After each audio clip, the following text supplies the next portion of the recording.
What's up, everybody? Welcome to podcast now. I'm Alex, and in this video, I want to talk about Lego Batman Legacy of the Dark Knight yet again and the Game Awards. Now, I was already actually thinking down this line. I actually was talking to a friend of mine last night, and we had brought up Lego Batman as this is kind of an easy one, like a slam dunk. You know, you show a 2-minute trailer at the Game Awards, you give a release date. The thing is probably coming out in the spring anyway, right? And it's one of those close games. You're going to have a lot of games that are like 3 to 5 years out from the Game Awards, right? But this is a game that's literally 3, 4, 5 months away, and I like that kind of balance. So I think this game was, probably looking more likely than less. Now, by the way, this rumor that we're going to talk about doesn't necessarily confirm that, but I do feel it maybe adds, maybe it's a higher possibility that it shows up at the Game Awards. So we have Zay, who actually, Lego Game News over on Twitter as well. Had him on the channel, actually. Great guy. Lego Batman information. The target is mid to late April, but since GTA got delayed, it could be May. I think May.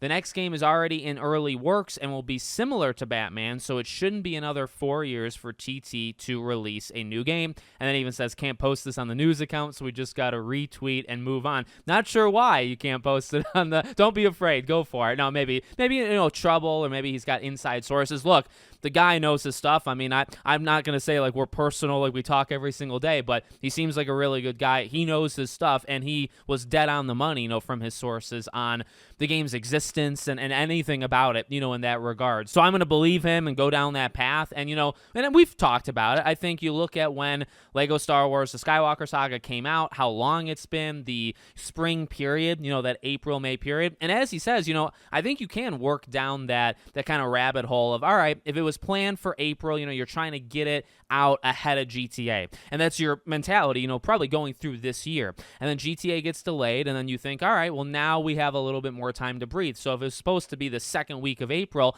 now you can take that extra month, that polish. And realistically, the game probably would have been rushed out just a little. It would have been probably rushed out a couple weeks before they wanted, just to beat GTA. Now you don't have to do it. So now you're being pushed, or now you can get pushed into May. I think that, logically makes sense.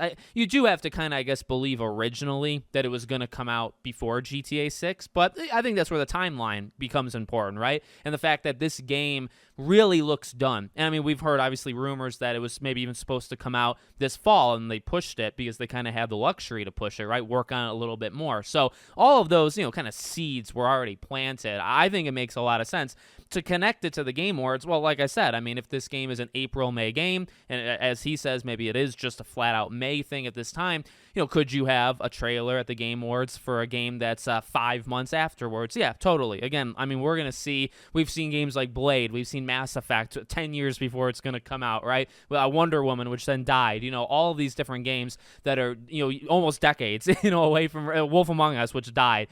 We've seen these time and time again. Every year we get some of these, by the way. So to counterbalance it with a game like Exodus, right? We know Exodus is going to be there. It's almost 100% going to get a release date trailer. So there's one, right? Earlier game that comes out next year. Lego Batman. It needs a date. When else could they do it? I mean, in fact, they announced this. Here's another, I guess, maybe connection. Where did they announce this? They announced it at Gamescom. Now, Gamescom is not owned by Jeff Keighley in the same kind of way he runs the Game Awards, but he's very much attached to Gamescom. He's very much attached. He is the Game Awards, right? So I think that makes a lot of sense. Doubling down, and you could see it. You could literally see it. He's on stage, and he says, back in August at Gamescom in Germany, we revealed, I'm actually reading his script right now. We revealed, the next game from Traveler's Tales games, right? Lego Batman. Here's another look, and that's, maybe you end it there. You show it again, you give a release date at the end. I think it writes itself. I think I'm really leaning 90% to 10% that it's going to happen. We'll see, but